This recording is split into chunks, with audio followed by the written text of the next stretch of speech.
비가 오는데도 이렇게 나오셔서 예배드리는 여러분들에게 하나님의 크신 은혜가 함께하기를 간절히 기원합니다.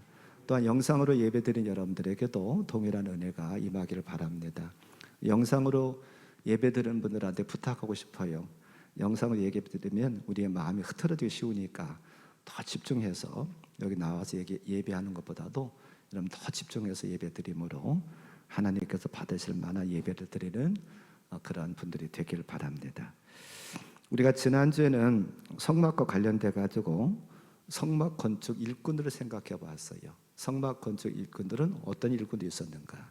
또한 우리가 영적으로 우리도 교회를 세워가는 사람들인데 어떻게 충성할 것인가? 지난주 생각해 봤죠.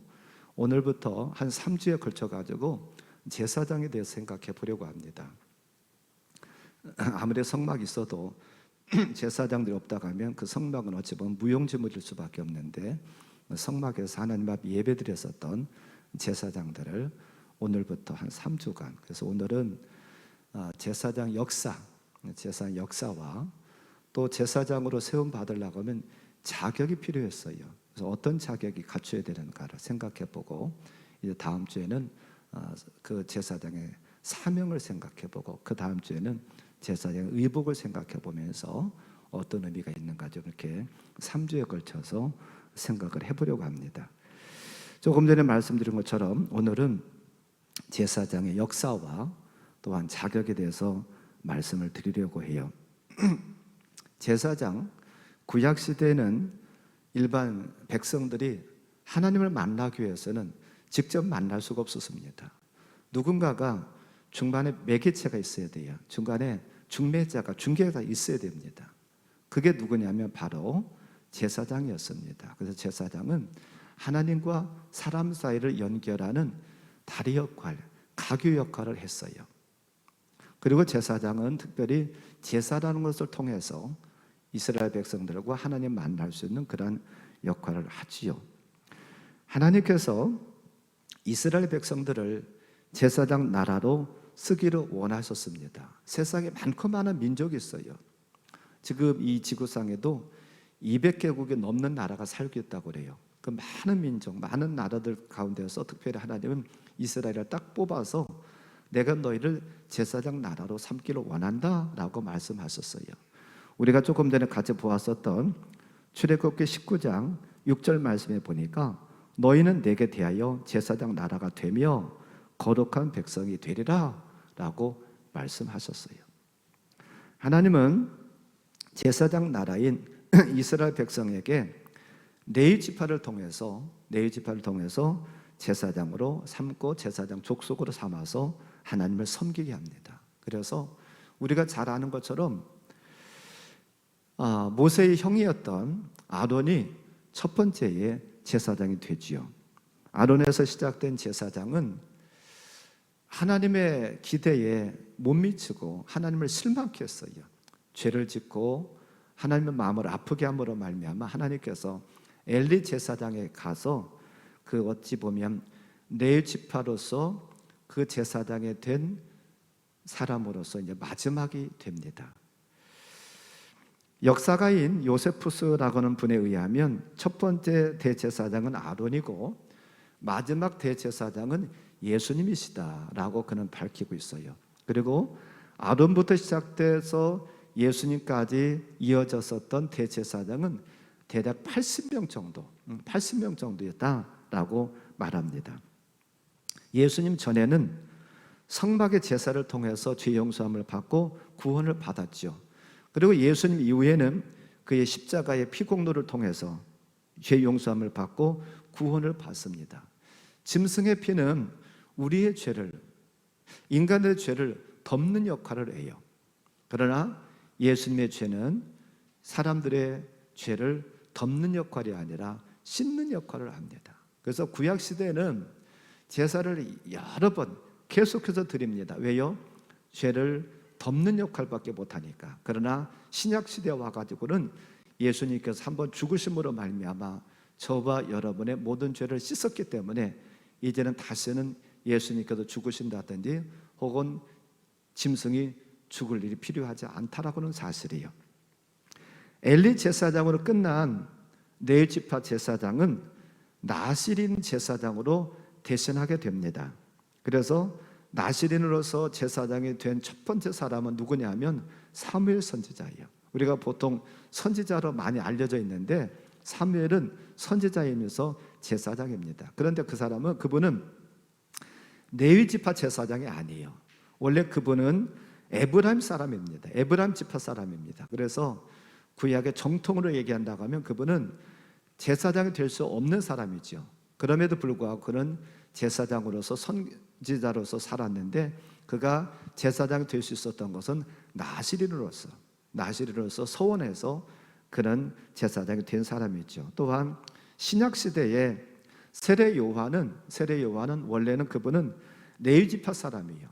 그런데 이 세례 요한도 레위 지파인이지만 레위 지파로서 제사장이 된 것은 아니고 이 세례 요한도 나시린으로서 제사장이 된 것을 볼 수가 있습니다. 레위 지파에 의해서 시작된 제사장은 나시린으로 서원하여서 이제 제사장이 되게 되는데요. 우리에게 필요한 것은 무엇이냐 하면 레위 지파로서 제사장이 되느냐 혹은 나시린으로서 제사장이 되느냐 그것도 중요하지만 더 중요한 것은 저와 여러분들은 어떤 존재냐는 거죠. 우리가 이미 보았던 베드로전서 2장 9절 말씀에 보니까 하나님께서 저와 여러분들을 어떤 제사장으로요? 왕같은 제사장으로 삼으셨다라고 분명히 말씀하고 있어요. 그래서 구약 시대에 하나님 앞에 쓰임 받았던 레위 지파 제사장도 중요하고 또한 나시린으로서 제사장이 된 것도 중요하지만 저와 여러분들이 왕같은 제사장이 됐다는 것은 어찌 보면 더 중요합니다. 그래서 이렇게 제사장의 역사는 이어져 왔다고, 지금까지도 이어지고 있다는 사실을 기억하고, 특별히 저와 여러분들은 제사장들이에요. 저 같은 경우는 이 교회를 담임하고 있는 제사장, 이 교회의 제사장이라 할 수가 있겠고, 여러분 각자는 여러분의 가정의 제사장입니다. 여러분 가정들 다 있어요. 가정들의 여러분들이 제사장이라는 사실을 꼭 기억하길 바랍니다. 그래서 오늘 저는 이제 제사장 역사는 말씀드렸고 이제 제사장의 자격을 말씀드릴 거예요. 우리가 왕같은 제사장이 되려고 하면 거기에 합당한 자격이 필요합니다. 어제 터키에서 선교하고 있는 최명수 선교사님을 잠깐 만났어요. 이제 한동안 나와 있다가 며칠이면은 다시 터키로 들어간다고 어제 좀 잠깐 인사 온다고 해가지고 만났는데 이런저런 얘기를 하다 보니까 비자 얘기가 나왔어요. 어떻게 무슨 비자를 받아서 지금 선교하고 있느냐 했더니 여행 비자를 받아가지고 선교하고 있다라고 하는 거예요. 근데 여행 비자는 1년밖에 주지 않는답니다. 1년. 근데 요즘 코로나 시대에 여행 비자를 받았다는 것이 조금 의아하다는 거예요. 다른 사람도 그렇게 본다는 거예요. 그래서 이 여행 비자가 언제 다칠라나도 모르겠고 그래서 영구적으로 그 비자를 받으려고 하면 사업 비자, 비즈니스 비자를 받아야 좋을 것 같다. 그래서 선교사님이 거기 가가지고 자격증을 하나 땄대요. 요리사 자격증. 그 나라에서 요리사 자격증을 하나 따라가지고 그걸 통해서 어떤 비즈니스 쪽으로 비자를 좀 바꿔볼까 그러면서 이 자격을 땄다라고 얘기를 하더라고요. 그래서 저도 어떻든 잘 됐다고 하면서 그런 자격증이 있으면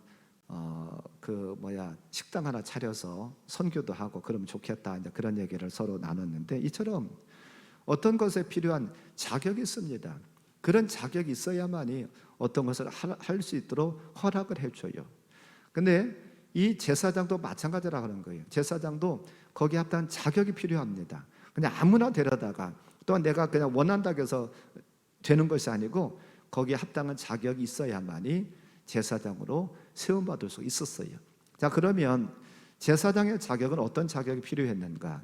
두 가지를 생각해 보려고 합니다.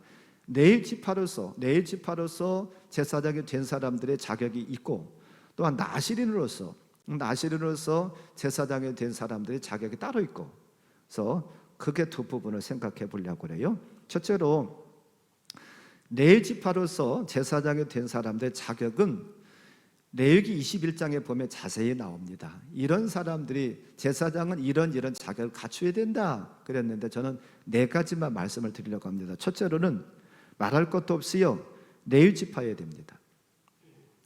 레위 지파로서 제사장 된 사람은 반드시 레위 지파여야 돼요. 우리가 잘 아는 것처럼 이스라엘은 12지파가 있었죠. 그런데 아무리 다른 지파는 열심히 혹은 능력 있고 아무리 신앙이 좋아도 다른 지파 사람들은 절대로 제사장이 될 수가 없어요. 레위 지파 사람만, 오직 레위 지파 사람에게만 제사장이 될 수 있는 특권이 주어졌어요. 그래서 신명기 21장 5절 말씀에 보면 레위 자손 제사장들도 그리로 갈지니 그들은 내 하나님 여호와께서 택하사 자기를 섬기게 하시며 또 여호와의 이름으로 축복하게 하신 자라. 모든 소송과 모든 투쟁이 그들의 말대로 판결될 것이니라 라고 말씀하고 있어요. 이처럼 제사장들에게, 이처럼 레위 지파 제사장들에게 하나님께서는요 몇 가지 권한을 주셨어요. 다음 주에 그들의 사명, 어떤 역할을 했는가를 더 정확하게 살펴보겠습니다만, 레위기 21장 5절에서는 이 레위 지파 자손들에게요, 제사장들에게 3가지 특권을 주셨다. 첫째로는요, 하나님을 섬기게 하셨다. 여호와께서 택하사 자기를 섬기게 하셨다. 두 번째로는요, 여호와 이름으로 축복하게 하셨대요. 이스라엘 백성은 축복하게 하셨다는 거예요. 세 번째로는 모든 소송과 모든 투쟁이 그들의 말대로 판결될 것이라 판결권을 주셨다는 거예요. 이 3가지 권한이 제사장의 권한이고 특권입니다. 하나님을 섬기게 하고 또한 이스라엘 백성들을 축복하게 하고 또한 그들에게 어떤 소송이 생기면 판결하게 하는 것, 이것을 오늘날 목회자에게 적용한다고 하면 오늘날 목사들에게는 3가지 권한이 있어요. 예배권, 강단권이 있습니다. 이렇게 강단에 제가 서서 설교할 수 있는 것이 목사의 특권입니다. 어찌 보면 권리면서 특권이에요. 두 번째로는 축복권이 있습니다. 목사는 축도를 하죠. 축도를 할 수 있습니다. 그래서 축복하는 것. 세 번째로는 판결권이라고 있는데 이것은 영적인 판결이죠. 영적인 분별이죠. 이게 악한 마귀의 장난인지 이게 성령께 역사하시는 건지, 이게 악령인지 성령인지 분별할 수 있는 분별권을 목회자들에게 주셔서 그것을 감당케 하세요. 여러분에게도 하나님께서는 자녀를 축복할 수 있는 축복권을 주셨어요. 여러분의 가정의 가장으로서 여러분의 자녀들에게 축복할 수 있기를 바랍니다. 여러분의 자녀들을요, 영적으로 분별하면서 여러분의 자녀들을 옳은 대로 신앙을 잘 인도할 수 있는 여러분의 가정의 제사장들 되시기를 주님의 이름으로 간절히 축원합니다. 두 번째로는요, 이 레위 지파로서 제사장 될 사람들 두 번째 자격은 무엇이냐면 건강해야 돼요. 정상인이어야 됩니다. 어디 하나 육체적으로 흠이 있어서는 절대로 안 돼요. 레위기 21장 18절부터 21절 이런 말씀이 있습니다. 같이 한번 보죠. 누구든지 흠이 있는 자는 가까이 하지 못할지니 곧 맹인이나 다리 저는 자나 코가 불완전한 자나 지체가 더한 자나 발 부러진 자나 손 부러진 자나 등 굽은 자나 키 못 자란 자나 눈에 백막이 있는 자나 습진이나 버짐이 있는 자나 고한 상한 자나 제사장 아론의 자손 중에 흠이 있는 자는 나와 여호와께 화제를 드리지 못할지니 그는 흠이 있은즉 나와서 그의 하나님께 음식을 드리지 못하느니라. 아멘. 신체적으로, 이 육체적으로 어떤 흠이 있으면 제사장으로 세움받을 수 없었다는 거예요. 심지어 눈에 백막 있는 자, 나이 드시면은 백내장 생기잖아요. 그런 자는 안 된다는 거예요. 심지어 습진, 여러분들 부엌에서 설거지 많이 해가지고 주부 습진 생긴 사람, 물론 여자는 안 되지만 남자가 혹시라도 설거지 하다가 습진 생기면 그것도 안 된다는 거예요. 이처럼 몸으로 건강해야 돼요. 몸으로, 육체적으로 건강해야 됩니다. 육체적으로 부자연스러우면 하나님의 일을 하는데 덕이 되질 않아요. 여기 지금 맹인은 될 수 없대요. 다리 저는 자도 될 수 없대요. 요즘 감리교단에서는 뭐 여자도 목사가 되고 또한 저런 장애를 가지고 있는 분도 됩니다. 맹인이라든지 혹은 과거에 의술이 발달하지 않았을 때에 소아마비에 걸려가지고 이렇게 좀 장애를 가지고 있는 그런 분들도 목회자가 되고 있어요. 그러나 구약 시대는 그런 게 안 됐습니다. 저 같은 경우도 안 되겠죠. 안경을 썼으니까. 이렇게 구약 시대는 내 지파로서 몸이 건강해야 됩니다. 근데 우리에게 필요한 것은 육체적인 건강도 참 필요합니다. 육체적으로도 건강하고 키도 잘 크고 잘생겼어야 제사장 될 수 있는데, 오늘날 우리에게 필요한 것은 무엇이냐면 영적인 건강이 꼭 필요하다는 거예요. 육체적인 건강, 구약시대는 육체적인 건강을 주로 따졌습니다만, 오늘날 저와 여러분에게 필요한 것은 육체적인 건강보다도 영적인 건강이 훨씬 중요하다는 사실을 우리가 기억하길 바랍니다. 아무리 육체적으로 건강해도 영적으로 비실비실하다고 하면 가정의 제사장으로 세움받을 수가 없지요.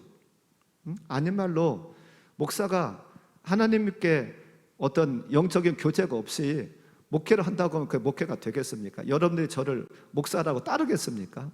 그래도 하나님과 교제가 있고 기도하고 말씀 보니까 목사님 하는 것이죠. 여러분 가정에서도 마찬가지입니다. 가정에서도 여러분들이 가정의 제사장이 되기 위해서는 여러분이 영적으로 건강하길 바랍니다. 영적으로 건강하려고 하면 다른 것 없지요. 말씀과 기도라고는 두 축밖에 없습니다. 그래서 말씀을 통해서, 기도를 통해서 여러분 영적으로 건강하길 바랍니다. 세 번째로는 깨끗해야 됩니다. 그래서 이 사람들은, 이 레위 지파 사람들은요, 시체를 가까이 하면 안 돼요.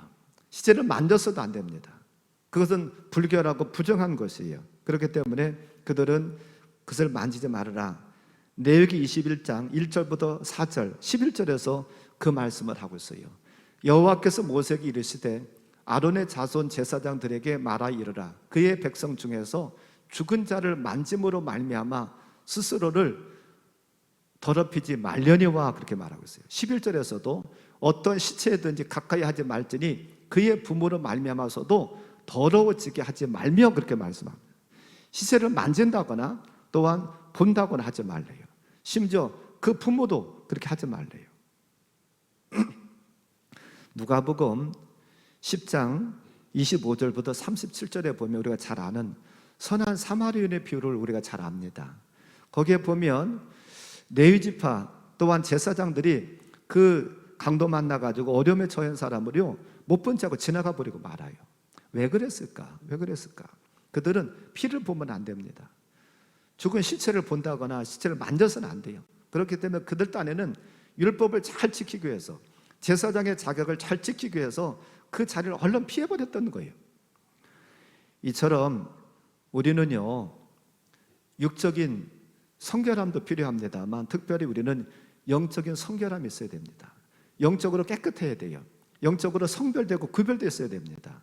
그런데 죄가 있으면 깨끗하지 못하지요. 닦아야 됩니다. 예수님의 십자가의 보혈로서 저와 여러분의 죄의 문제를 깨끗이 씻기를 바랍니다. 그래서 우리가 영적으로 건강하기를 바라요. 영적으로 깨끗하기를 바랍니다. 영적으로 깨끗해야만이 하나님 앞에 쓰임받을 수 있습니다. 영적으로 정결해야만이 쓰임받을 수가 있어요. 육적으로 의복이 더러워졌다 그러면 세탁소에 가서 빨면 됩니다. 그런데 우리의 영적인 문제는요 세탁소에 가가지고 빨 수 있는 게 아니에요. 비누를 가지고서는 빨 수 있는 게 아닙니다.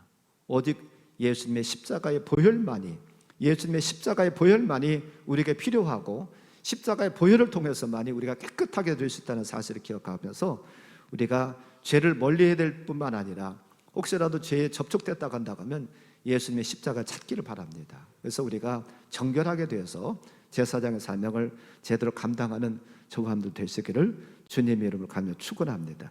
네 번째로 무엇을 얘기를 하고 있느냐면 결혼할 때에 처녀와만 결혼하래요. 제사장은 아무하고나 결혼할 수 없습니다. 자기 민족 가운데서 처녀와만 결혼하게 됐어요. 레위기 21장 13절 14절에 그렇게 말합니다. 그는 처녀를 데려다가 아내를 삼을지니 과부나 이혼당한 여자나 창녀짓을 하는 더러운 여인을 취하지 말고 자기 백성 중에서 처녀를 취하여 아내를 삼아 그렇게 말씀하고 있습니다. 이것은 어떤 의미가 있을까? 오늘날 의미는요, 성경에서 영적인 간음은 무엇으로 얘기한다냐면 우상 숭배를 가리켜서 영적인 간음으로 얘기를 합니다. 그리고 또한 저와 여러분들, 우리 성도들 모두는요 신부래요. 그러면 신랑은 누구시냐? 예수님이시죠. 우리는 그 신랑을 기다리는, 다시 재림하실, 내가 속히 오겠다라고 하셨던, 너희들 본대로 내가 다시 오겠다고 하셨던 그 예수님을 기다리는, 신랑을 기다리는 저와 너희들 신부입니다.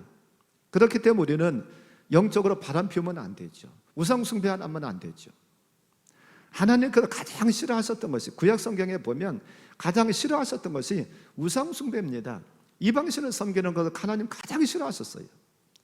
그래서 요즘 새벽에 신명기서를 거의 끝부분을 보고 있는데, 하나님께서 가나안 땅에 들어가서 살 사람들이 앞으로 하나님을 저버릴 것이다, 그들 윤택하고 배부름 저버리고 우상을 섬길 것이라는 것을 이미 예언하고 내다보고 계세요. 그러면서 그렇게 하면 내가 너희들에게 얼굴을 가리겠다, 너희들에게 내가 얼굴을 안 보여주겠다, 그렇게까지 말씀하시거든요. 그래서 구약 성경에 보면 하나님이 가장 싫어하셨던 것이 우상 숭배라고 하는 것. 그도 그럴 수밖에 없는 것이잖아요. 하나님과 우리의 관계, 또한 예수님과 우리의 관계가 부부의 관계인데, 부부의 관계 중에서 누구 한 편이 바람을 피운다는 것, 외도한다는 것은 이건 바람직한 것이 아니죠. 하나님 싫어하실 일이죠. 그래서 우리가 여기서 처녀와만 결혼하라고 하는 것은 신랑 대신 예수님만 기다리는 아름다운 신부로서의 삶을 살아가는 것을 말씀하고 있습니다. 우리는 영적으로 외도하지 마시고, 영적으로 간음하지 마시고, 성결한 신부로서의 그러한 삶을 바르게 살아가셔서 제사장의 사명을 감당하는 저와 여러분들 되시기를 주님의 이름으로 간절히 축원합니다. 이것이 지금까지 살펴보았던 네 가지가 네 지파로서 제사장이 될 사람들의 자격이었다 한다고 하면, 지금부터 살펴볼 자격은 나시리로서, 나시리는 서원하게 되었습니다. 내가 어느 기간만큼 하나님 일을 하겠습니다, 제사장으로 하겠습니다, 그러면서 혹은 1년이라든지 혹은 2년이라든지 혹은 5년이라든지 자기가 정합니다. 그렇게 정할 때에 또한 그들이 지켜야 될 자격이 있어요. 지켜야 될 일들이 있습니다. 여기도 네 가지만을 말씀드리겠습니다. 나시르로서 제사장이 될 사람들의 자격은 민수기 6장에 보면 자세하게 나옵니다. 그걸 가지고 제가 네 가지만 말씀드리겠습니다. 첫째로는 포도에서 난 것은 어떤 것이라도 먹지 말아라 라고 말씀합니다. 민수기 6장 2절부터 4절 말씀에 보면 같이 한번 볼까요? 이스라엘 자손에게 전하여 그들에게 이르라. 남자나 여자가 특별한 서원 곧 나시린의 서원을 하고 자기 몸을 구별하여 여호와께 드리려고 하면 포도주와 독주를 멀리하며 포도주로 된 초나 독주로 된 초를 마시지 말며 포도즙도 마시지 말며 생포도나 건포도도 먹지 말지니 자기 몸을 구별하는 모든 날 동안에는 포도나무 솟아는 씨나 껍질이라도 먹지 말지며. 아멘.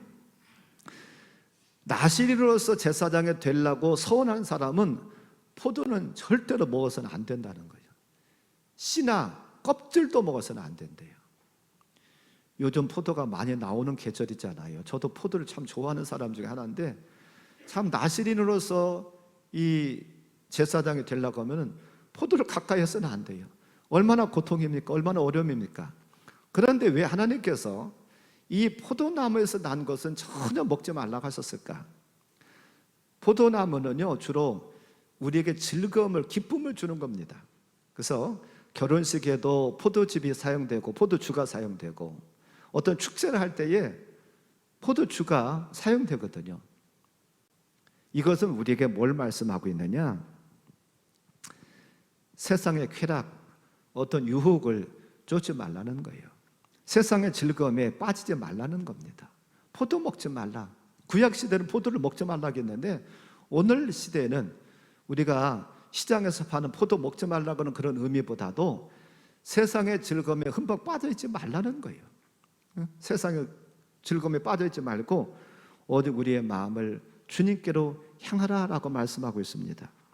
요한 1서 2장 16절에 보면 이런 말씀이 나옵니다. 이는 세상에 있는 모든 것이 육신의 정욕과 안목의 정욕과 이생의 자랑이니 다 아버지께로부터 온 것이 아니요 세상으로부터 온 것이라. 세상에 있는 모든 것들이 하나님께로부터 온 것이 아니라 세상으로부터 왔대요. 그래서 우리를 육신의 정욕, 안목의 정욕, 이생의 자랑으로 자꾸 우리 이끌어 간대요. 하나님께로부터는 멀어지게 만들고 그래서 자꾸 끌어간다는 거예요. 세상에 있는 것들 얼마나 즐겁고 재밌습니까? 저는 요즘 며칠 전에 뉴스를 보면서 그런 뉴스를 봤어요. 여러분들 다 보셨을려나 모르겠는데 요즘 코로나 때문에 그 유흥업소들 못 모이게 하니까는요, 어떤 분들은요 저녁 늦게 문 잠궈 놓고서 하나는 뭐 모이고, 어디는 보니까는 새벽에 모이다가 그걸 그 단속반원들이 들이닥치니까는 숨을 나고서는 옥상으로 도망갔던 경우도 있더라고요. 그래서 저는 그걸 보면서 그렇게까지 하면서 저걸 해야 되나? 그렇게까지 하면서 술을 먹고 춤을 추고 저래야 될까? 근데 우리는 그것에 대한 짜릿함을 못 봤으니까. 그런데 그것에 대해서 즐거움을 느끼고 짜릿함 맛본 사람들은 그렇게라도 해야 된다고 하겠죠. 이처럼 하나님께서 우리는 세상의 쾌락, 세상의 즐거움에 빠지지 말아라 라고 말씀하시는 거예요.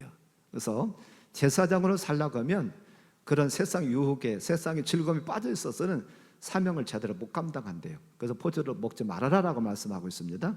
두 번째로는 뭐라고 말씀하셨느냐 하면 머리를 깎지 말래요. 민수기 6장 5절 말씀에 보니까 그 서원을 하고 구별하는 모든 날 동안은 삭도를 절대로 그 머리에 대지 말 것이라. 자기 몸을 구별하여 여호와께 드리는 날이 차기까지 그는 거룩한 즉 그의 머리털을 길게 자라게 할지며. 머리를 깎지 말래요. 아니, 머리를 깎지 말으면 그러면 길게 따라 그런 것인가? 왜 또 머리를 깎지 말라고 그러실까? 남자로서 머리를 기르는 것은요 수치되는 거예요. 그런데 우리가 주님의 일을 하기 위해서는, 제사장 일을 하기 위해서는요 수치되고 핍박당하고 때로는 매맞고 고난당하는 것이 필요하다는 거예요. 그걸 각오하라는 거예요. 예수님께서 하나님의 아들로서 이 땅에 오셔서 하나님의 일을 하셨죠. 그런데 우리가 복음서에 보면 예수님께서 말씀을 증거하는 곳곳에 누가 나타나느냐 하면 유대인들이 나타나가지고 그렇게 예수님을 핍박하고 예수님에 대해서 안 좋게 얘기를 합니까? 왜 당신은 안식을 안 지킵니까? 왜 당신의 제자들은 밀밭 사이를 지나다니면서 왜 안식일날 이삭을 잘라 먹습니까? 그러면서 계속해서 예수님 비난하잖아요. 그리고 심지어 예수님을 죽이는데 앞장섰던 것도 유대인들이잖아요. 그리고 예수님 십자가에 당했을 때도, 달리셨을 때도 그들을 지나가면서 비난하고 조롱하고 침뱉고 지나가는 것이 유대인들이잖아요. 아니, 하나님의 아들로서 하나님의 일을 하기 위해서 이 땅에 오셨다고 하면 예수님께 영광 받으시고 찬양 받으시고 높임 받으셔야 될 텐데 도리어 고난 받으셔요. 도리어 핍박 받으셔. 도리어 욕을 먹어. 이게 예수님의 삶뿐만 아니라 예수님을 따라가는 사람들의 삶이라는 것을 보여주고 있어요. 우리가 잘 아는 사도 바울 선생님, 그는 우리가 잘 아는 것처럼 많이 배운 사람이잖아요.